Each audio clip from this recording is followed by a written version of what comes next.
এই যে আমাদের টুনি পিচ্চির জন্য গোস্ত নিয়েছি, আলু নিয়েছি, ভাত নিয়েছি। এখন তাদের জন্য হচ্ছে ভাত পুরোটা হচ্ছে ভালো করে মিক্স করব।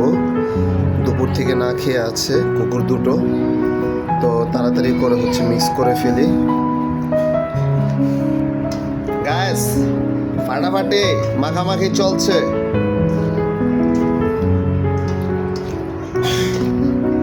কোরবানিদের উপলক্ষে টুনি পিচ্চি খাবে গরুর গোস্ত দিয়ে। সরো সরো সরো সরো, আগে বাটটা দিই, সরো।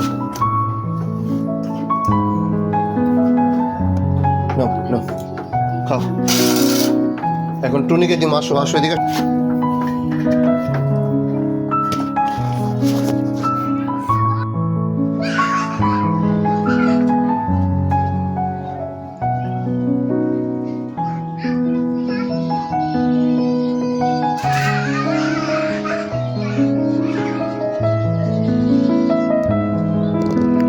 খাও